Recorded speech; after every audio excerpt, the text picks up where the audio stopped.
Hi, McDowell Mountain Frenzy 50 milers. I'm Aaron Barber. I'm your race director. I just want to go through a pretty significant course change that's going to be happening this year. This is only for the 50-mile distance. So if you're signed up to run any of the shorter distances, the 5, 10, 25K, or 50K, your routes are exactly the same and the website's accurate. We did have to change the 50-mile loop, and I'm going to hold off on getting more into the race for this video and just stick to the course updates. More details will be coming as we approach the race date this December. But I guess without further ado, we can take you through your new course for the McDowell Mountain 50 mile. So this is kind of what we're looking like. The reasoning behind this change is because we no longer have access to this gooseneck area up in the northwest corner of the park. There's just some construction and stuff that's going on. I believe they're putting in a wildlife bridge, and they want to give the area a rest from damage incurred by the Diamond Fire last season. So the Sonoran Preserve, where the McDowell Mountains actually are, was really nice to us and actually invited us to do more inside the preserve, which does add more climb. So you kind of see down here, you'll get into experience the mountains a little bit more. The race has 3 distinct sections. I think the first section's flat and fast, and the last section's flat and fast, and the middle section is kind of rugged and climby, so it should make for an interesting dynamic. But let's just take you from the start. You're going to come, it's the same location for the start, going to go out the same way, leaving the lot and crossing the road onto Escondido Trail. Zoom through here. It's nice and fast and flowy. A little bit of rolling hills in this section down here. And you're heading north to the Escondido aid station.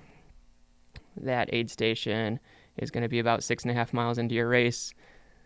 You're climbing in this section to Granite Tank, but it's really fast and smooth trail.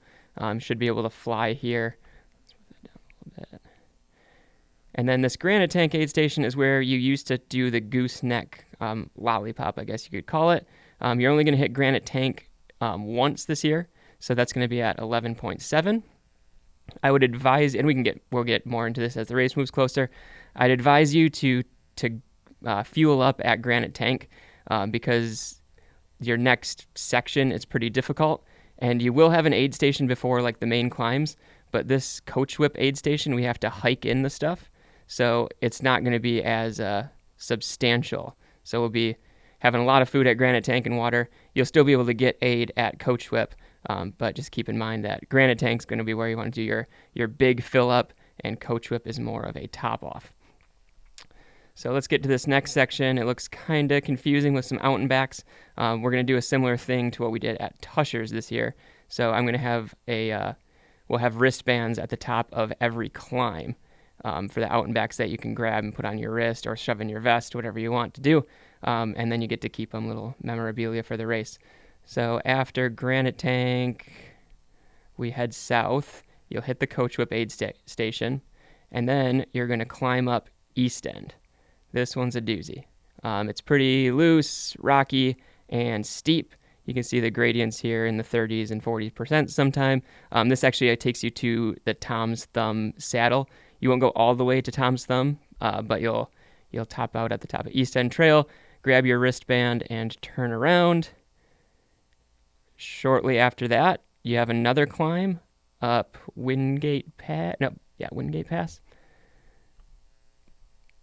And this one's not nearly as tall, but it's a little easier climb, but nonetheless, it's still a climb. Same thing right at the saddle, another wristband for you, different color. It'll say different stuff on it.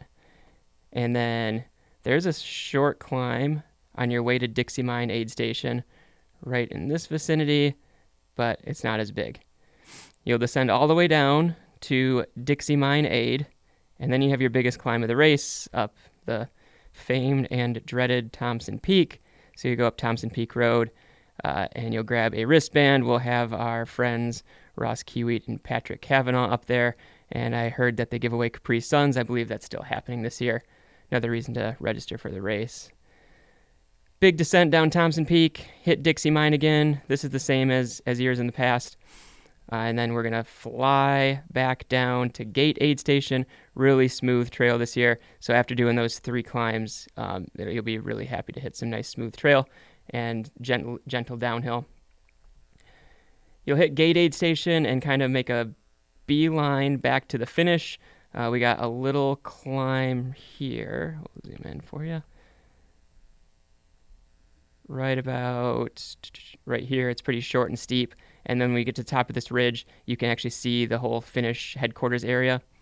Where we're going to go different this year. In the past, it was a 42-mile big loop and an 8-mile shorter loop after. Now it's 40 and 10, and it's going to be the same 10-mile course that the 10-mile runners will be running on.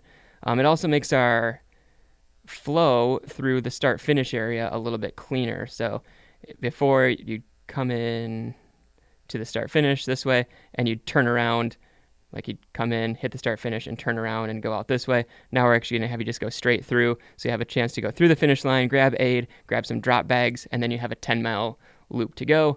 So no hitting the finish line and turning around. It's going to be straight through to start your 10-mile loop. I'll kind of slowly take you in on that, and this will all be clearly marked for you, but we're at 40. The 10-mile loop, we don't turn on Escondido again unless you want to make it an 80-mile run. Don't recommend that. This first section, it's gentle uphill, but still really runnable. We're going to make our way. This will be 2-way traffic in this section right here, but plenty of room on the trail. You'll hit Gate Aid Station for the second time, and then you'll do your big loop around the perimeter area of the park until you come into the Four Peaks, the comp lot at the southeast side, and work your way up to the actual finish. We're at exactly 50 miles for this course, and we've got 7,000 feet of climbing, with most of it coming in that middle section. So that's pretty much all I have for you today. Not too much. I'm going to update the website right now, so by the time this video is live, so will the maps and Strava links be on the website. We just wanted to go through some course changes. Again, most of the course is the same, except that middle section, you gain some mountains. So we got a nice fun race. Will be some flat sections at the beginning and the end, and then in the middle you really get to enjoy the McDowell Mountains. But as the race approaches, we'll be giving you more information with the race-specific details. But thanks for joining today, and I can't wait to see you all tackle this beast of a course come December. Thank you.